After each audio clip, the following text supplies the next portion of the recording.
স্মরণকালের record বৃষ্টিপাতে নজিরবিহীন বন্যা পরিস্থিতি দেখল সংযুক্ত আরব আমিরাত। ৭৫ বছরের মধ্যে এমন জলরাশি দেখেনি দুবাই শহর। সাময়িকভাবে বন্ধ ঘোষণা করা হয় বিশ্বের দ্বিতীয় ব্যস্ততম বিমানবন্দর।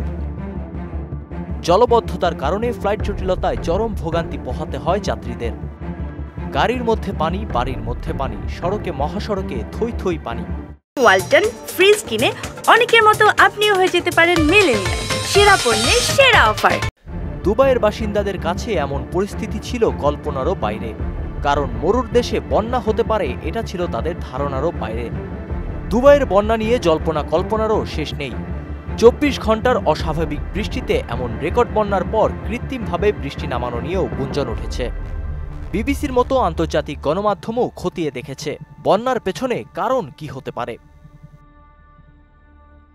অবশ্য কোন সময় কৃত্রিম বৃষ্টি ঝরানোর ঘটনাটি ঘটেছে তা আলাদাভাবে যাচাই করে দেখতে পারেনি বিবিসি। বিশেষজ্ঞরা বলছেন এই ঝড়ের ক্ষেত্রে এটার সামান্য প্রভাব থাকতে পারে।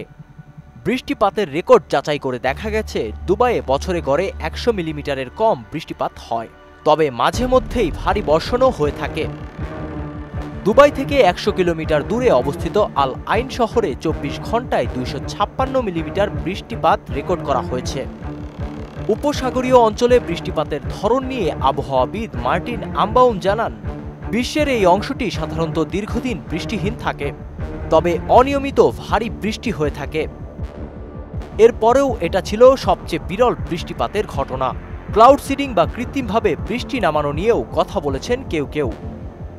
এই প্রযুক্তি ব্যবহার করে কৃত্রিম বৃষ্টি ঝরানোর ইতিহাস আছে আরব আমিরাতে।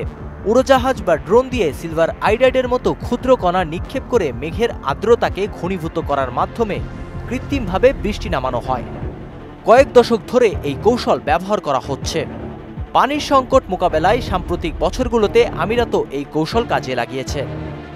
বিরল এই বৃষ্টিপাতের ক্ষেত্রে জলবায়ু পরিবর্তন কতটা ভূমিকা রেখেছিল এখনও তা সুনির্দিষ্ট করে বলা সম্ভব নয়। এজন্য প্রাকৃতিক ও মানবসৃষ্ট বিষয়গুলোর পূর্ণ বৈজ্ঞানিক বিশ্লেষণ প্রয়োজন রয়েছে। এজন্য কয়েক মাস সময় লাগতে পারে। সাম্প্রতিক এক গবেষণায় বলা হয়েছে, বৈশ্বিক উষ্ণায়ন অব্যাহত থাকলে চলতি শতাব্দীর শেষ নাগাদ আমিরাতের বেশিরভাগ এলাকায় বৃষ্টিপাতের পরিমাণ ৩০% বাড়বে। নাসিমুল বারী সৌরভ, মোহনা ডিজিটাল।